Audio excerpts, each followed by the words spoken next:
গিয়ে কিন্তু আসলে নৌকা উঠতেছে।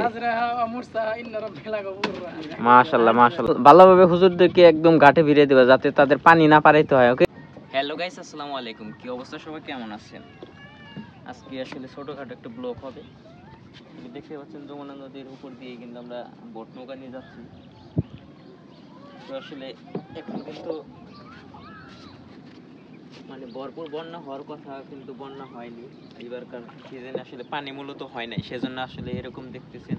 এই যে সবুজ ঘাসগুলো দেখতে পাচ্ছেন, আসলে পুরোপুরি বন্যা হলে ওই গরু দেখা যাচ্ছে। হ্যাঁ, ওই গরু কিন্তু দেখা গেছে ওই জায়গায় হয়তো বা থাকে না মাঝে মধ্যে, এত বেশি পরিমাণে বন্যা হয়ে গেলে। এই যে দেখা যাচ্ছে ওই সাইড দিয়ে কিন্তু আসলে একটু ওই দিকটা একটু দেখেন যে ধান গাড়তেছে। হ্যাঁ, এই যে দেখা গেছে করঙ্গা ধান, তারপরে ইরি ধান, যে কোনো ধানগুলা যাচ্ছে, সেই ধানগুলা কিন্তু চাষ করা হচ্ছে।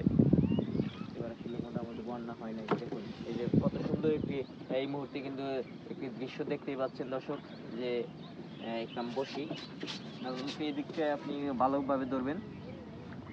দেখুন বেড়া ছাগল কিন্তু এই ছোট্ট একটি শিশু, মাত্র বয়স হবে আর কত বছর, 6-7 থেকে 8 বছর হবে। উনি কিন্তু দেখুন 5-6টি বেড়া ছাগল নিয়ে কিন্তু পার হচ্ছে। তুমি কি ওইদিকে নিয়ে গেছিলা ছাগল, মানে ঘাস খাওয়াতে নিয়ে গেছিলা, বাসায় নিয়ে যাচ্ছ নাকি ঘাস খাওয়াতে যাচ্ছ?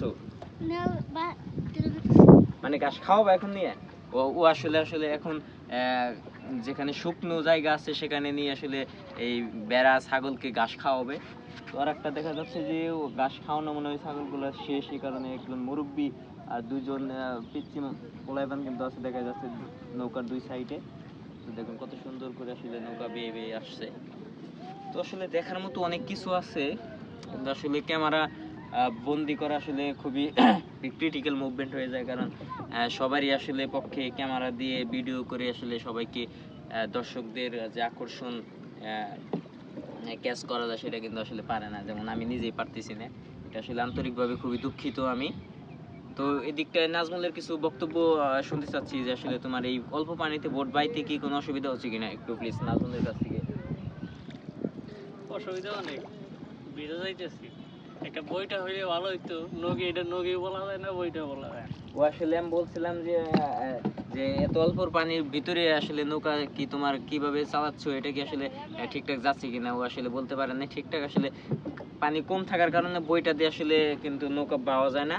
আর হচ্ছে আসলে বইটার পানিও নাই এবং বইটাও নেই আমাদের নৌকা, তার জন্য যে একটা ছোটখাটো নগি বলা হয় আমাদের বাসায়, সেটা দিয়ে কিন্তু আসলে নৌকা চালানো হচ্ছে। এবং নাজমুলের এমনি আসলে নৌকা দিয়ে ঘুরতে ভালো লাগে এই বিদায়, কিন্তু নৌকা চালাইতে খুবই স্বাচ্ছন্দ্য বোধে চালাচ্ছে। তো আসলে আজকে অনেকক্ষণই এই মুহূর্তে ঘুরে ফিরে আসলাম, অনেক ভালো লেগেছে।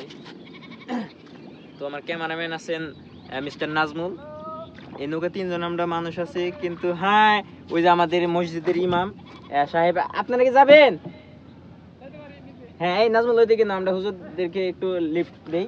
আমরা কিন্তু কাছাকাছি চলে এসেছি হুজুর, আপনারা রেডি হয়ে থাকেন। হ্যাঁ, তারাও রেডি আছে।